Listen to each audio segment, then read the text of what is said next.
you very much. You haven't heard me yet, so you might take that back. So, yes, thank you very much, Fiona. So, I am Councillor Liz Green. I am a councillor in Kingston upon Thames, which is one of the London boroughs, and have been for about 20-odd years there. I'm not LGA chair, because that's actually a far superior position. I know that's wrong. I'm chair of the Culture, Tourism and Sport Board at the LGA. And for those that don't know the LGA, we are the national voice of local government. We are cross-party. Everything that comes out of the LGA has to be agreed cross-party. And we're here to support, improve and promote local government. Delighted to be here and being asked to speak. I'm actually new to this role at the LGA. Just under 2 months I've been the chair of this board, previously working on the Children and Young People's Board and the Improvement and Innovation Board. And I want to give the LGA's position, but also a possibly new perspective and maybe a challenge to us all. Unlocking the potential is a really good theme for this, and it's really important because collectively we have some tough but important decisions to make over the next few months and years about how our sector is seen in the future and how we deliver for our communities. And it is great to come together. Please do come and say hello to me in the breaks, because I'd love to get some people's insight into this on an individual level as well. So, I think there is a huge potential in this area as I come at it with fresh eyes that I haven't been working in this sector previously. And local government is definitely in this space a major partner and up for the challenges ahead. So just a little bit on the national context, because I know you will know a lot more about this than I do. Unprecedented years, COVID-19 eroded, saw income levels decimated, and now we've got the energy and the cost of living crisis, which is affecting us. One of the things I didn't realise about the COVID years, obviously I knew that it affected the leisure industry, sport and leisure industry, but I didn't realise it had further entrenched the inactivity levels and the inequalities that we have. So some stats that you will know, less than half of UK children are meeting the Chief Medical Officer's guidelines of 60 minutes of activity a day. A quarter of Year 6 pupils are classed as obese. 40% of teenage girls are not actively participating in sport. And 25% of adults are doing less than 5 minutes of activity a day. That's 12 million people that are not being active at all, as opposed to just not necessarily being as active as they should be. And the latest Active Lives study shows that activity levels for adults have bounced back to the pre-pandemic levels, but that women, lower socio-economic groups, people with a disability and Black and Asian people are still less active than others. So those inequalities are in our system and we're not tackling them collectively at the moment. Funding. Councils are the biggest funders, spending 1.1 billion, but it's been a 40% cut since 2010. For those of you that are working in councils or working closely with council partners will know that councils have seen massive funding cuts. Basically, we're now looking at 4 billion shortfall across the next 2 years is the prediction. You'll have heard about some of the Section 114 notices, which is effective bankruptcy for councils. We've had some high-profile ones like Birmingham recently. But at the LGA, we are waiting for some more to come. There are many councils on the watch list that basically the finances are just falling over. And that's a problem for this sector because this is non-statutory services. And when a 114 notice is issued, the commissioners from government come in and you can only spend money on statutory services. And sport and leisure is non-statutory, it's discretionary.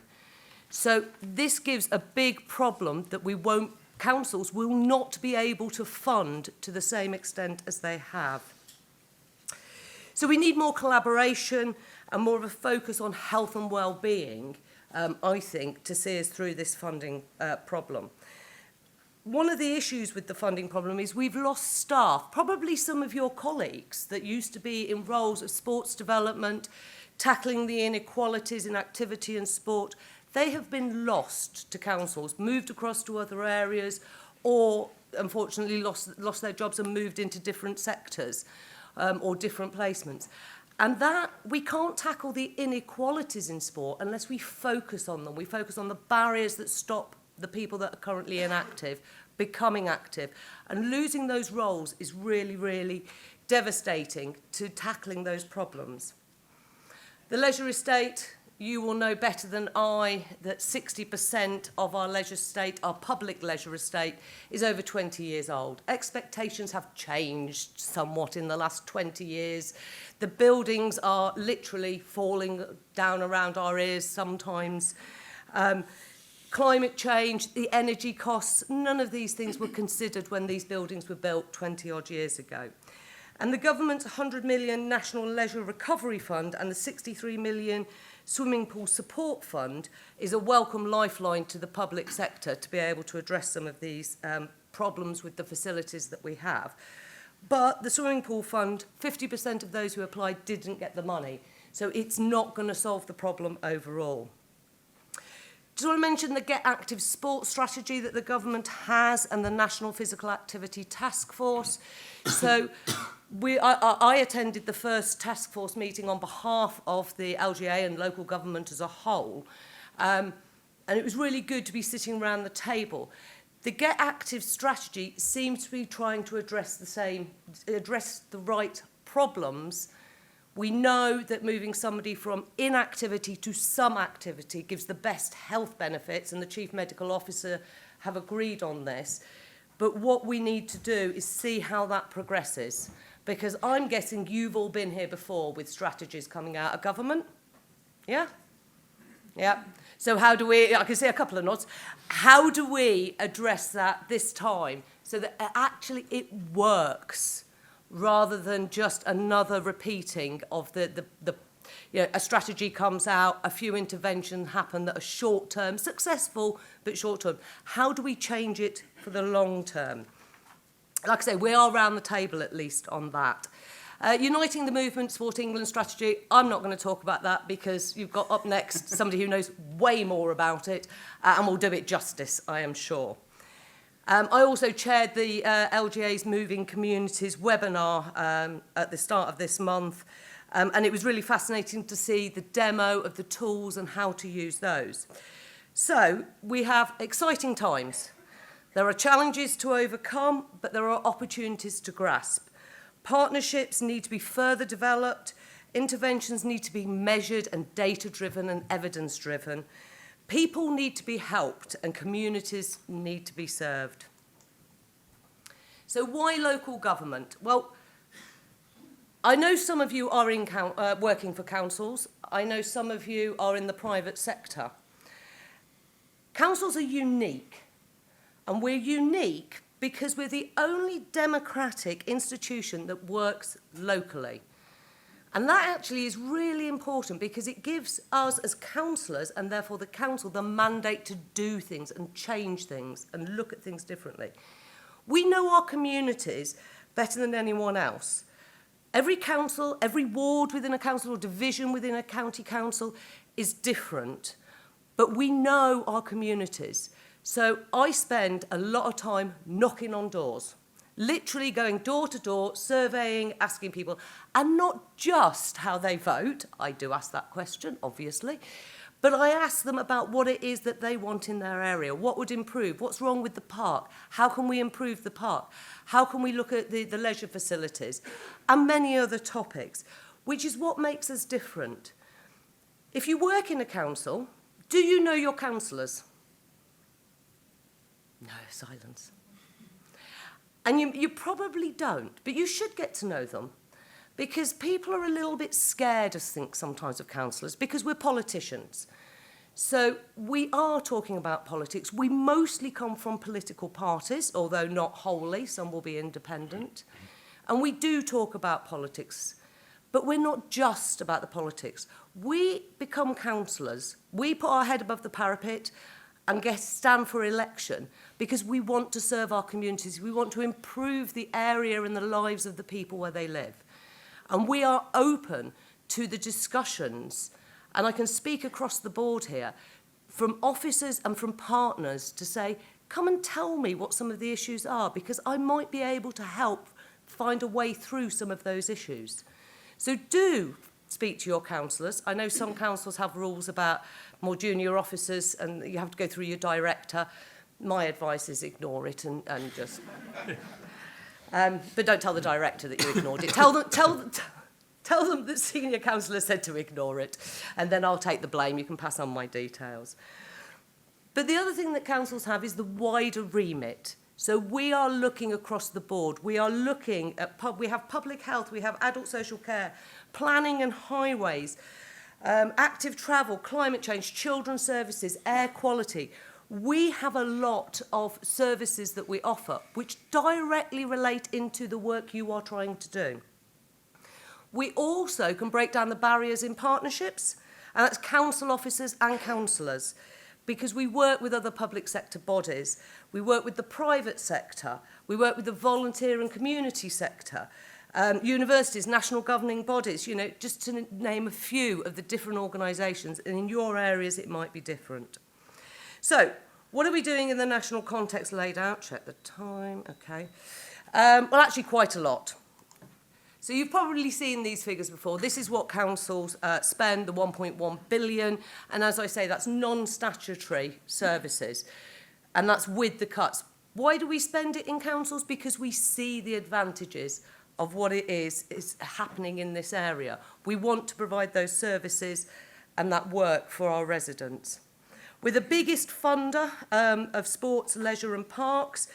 Sport England, which I believe is the next biggest funder with its grant funding, is 254 million, to put it into perspective. So we're 4 times the size of Sport England funding. It's not competition, Liz. Oh, I think you'll find... Sorry, did you miss the bit where...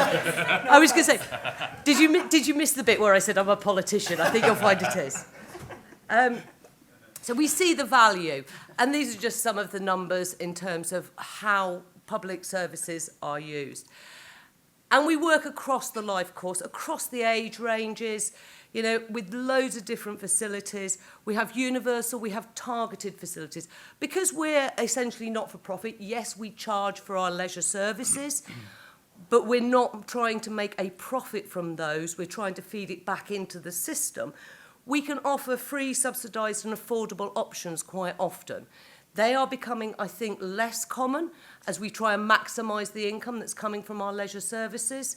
And we need to try and address that, because it's really important if we're ever going to tackle the inequalities that exist in our area.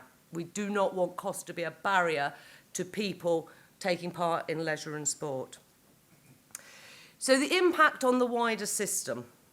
So we are relied on, public leisure services are relied on by the NHS to deliver its social prescribing, its cancer rehab and its exercise programmes. We're relied on by schools to deliver their statutory responsibility for swimming, lessons for children, and the essential water safety skills. We're relied on by grassroots sports clubs, where 75% of grassroots sports clubs will use public facilities for what they do, for whatever sport they are in. Now, I'm sure you're already familiar with a lot of these numbers, but I have to say they shocked me, quite a few of these numbers. I've been a councillor, as I said, 20 odd years. I didn't know quite a few of these numbers until I was presented with them. So overall, 85.5 billion in social and economic value is created by this sector. That is a huge, huge number. And the return on investment is £4, almost £4 for every pound spent. Again, you don't get that kind of level in other areas. And so my challenge is, why are we not, as a sector, shouting more about it? Because actually, people don't know. Other departments in your council, councillors, they won't know these figures. Customers, the people who use our services, the public consciousness, these figures are not in the public consciousness. People don't realise how much this sector is saving the NHS. Yes, everyone can say if someone is active, they are less likely to be obese. and therefore they're less likely to need NHS services. People know that actually public health, exercise is really important. But they won't know some of these numbers and the savings it actually generates to the NHS. So one of my challenges is to say to you, tell people, make sure that they know. And I think it's in Sport England, although you can correct me if I'm wrong, that there's a table breakdown by boroughs. And you can see the savings within your area where you operate, as predicted by, or estimated by Sport England. Tell people that. We literally save billions for the NHS and nobody realises it. And that's on top of actually helping people. I'm a bit of a data nerd sometimes, so I like to drill into figures, and I forget that actually it's about helping people. And we provide a better quality of life. We connect communities. We help people with their mental health and well-being, and the local economy, and much, much more. But the data and evidence is key if we're going to move forward. So I've got 3 case studies for you. And the first one is East Riding of Yorkshire, working with NHS. And they identified a problem. They had over 100 a year of the bariatric, I think I've pronounced that right, surgery for obesity, which is one of the most expensive NHS procedures. That's double the national average in their area. So what did they do? They worked with their GPs so that GPs could book directly on to a Live Well programme to the exercise schedule to combat obesity. So they worked with their partner to find an IT solution to be able to actually look at why this was a problem and how to deal with it. And what was the outcome? They're now half the national average at 20 surgeries per year rather than the 100. And that has saved £2.5 million to the NHS because apparently it's very expensive surgery. So it's a really, really clear-cut thing that this council has done, taken a problem, looked for a solution, and had a positive outcome to it. The next one is Exeter City Council, and this is looking at councils in the wider scheme. So they needed, their problem was that they needed a new leisure centre, don't we all? Google Kingston and leisure centres if you want, and then you'll find out why I'm passionate about it. But they didn't just want a leisure centre, they needed to meet some of their other requirements as a council. So they built a passive house leisure centre, which is the best for energy efficiency that you can get. So they built that leisure centre, and what were the outcomes? Yes, improved outcomes for health, but they developed the local economy, they were tackling climate change, there was a wealth of social impact, and they upskilled their workforce in environmentally friendly building practices. We know that we have a lack of skilled trades in environmental friendly buildings. The skilled trades still operate in the old system, and we need to skill them up for the green economy. Unfortunately, we're not all in a place where we're going to be running the next passive house leisure centre. Again, Google Kingston. But we do know that refurbishment boosts the participation. So looking at the health side of things, sites that have been refurbished in the last 10 years see a throughput recovery of 68% compared to a recovery of 62% for those refurbished 20 or more years ago. Investment in new facilities creates the spaces that people want, increases user confidence, starts to look at getting more people into the leisure centre and more comfortable with it, and meets the customer demand of a modern building rather than some of the old-fashioned ones that we have. The third case study is Ealing, Let's Ride Southall. Their problem was that they have in Southall there is a large ethnic minority population with low life expectancy and very low activity levels. And they wanted to do something about that, but they couldn't impact on their climate change agenda of Ealing Council. So they worked, I think, with Sports England to be able to offer free bikes to people who said that they would cycle at least once a week So actually increasing that activity level, not just providing the bike. They gave training, it included helmets and lights and other things as well. So removed some of those cost barriers to people travelling more actively. The outcome, well, I couldn't actually find the data on the health outcomes. I'm sure it's there, and but I'm a little bit, I did it a bit late and couldn't find the data, I'm afraid. But it did save 200 bikes from landfill, and local people were trained as mechanics instructors and cycle leads. And the community engagement that they got by running these joint cycle rides really helped bring the community together and to talk about what it is that they want to do. And they're actually using GPS to get data for future highways improvements, to see where their problem junctions are for cyclists, and do some work on those. So the LGA has loads of resources. You'll get these slides, so you'll see what these resources are. I would encourage you to sign up to the monthly e-bulletin, which you can find on the LGA's, local.gov.uk. If you're going to culture, tourism and sport, it will send you, you can sign up for a monthly e-bulletin and various other documentation where we've worked with partners as well. So thank you for listening, and I just want to summarise very briefly. Times are tough. How do we make the most of the opportunities? I've already challenged you to say, oh, it's gone, thank you. Sorry, somebody's moving things on my screen here and it's putting me off. So I've challenged you to say, actually what we need to do is we need you to put out this information, the numbers. But I want to challenge you further. We've got an opportunity with the Get Active strategy by government.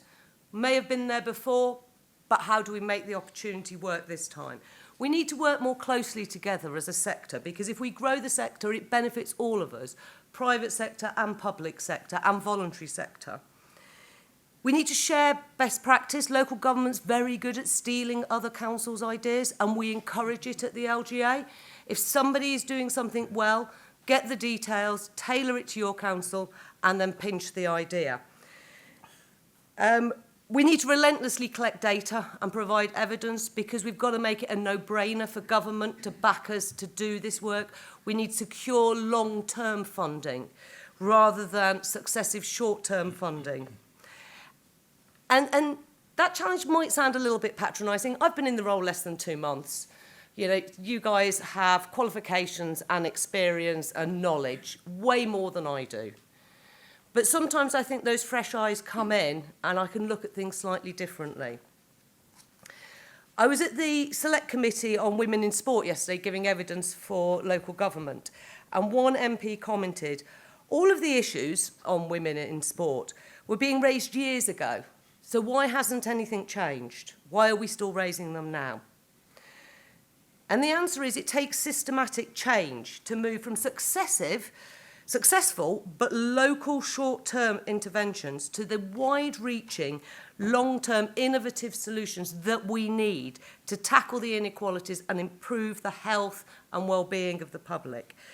So my question is really, are we collectively up for that challenge? And can we take government and the public with us on the journey?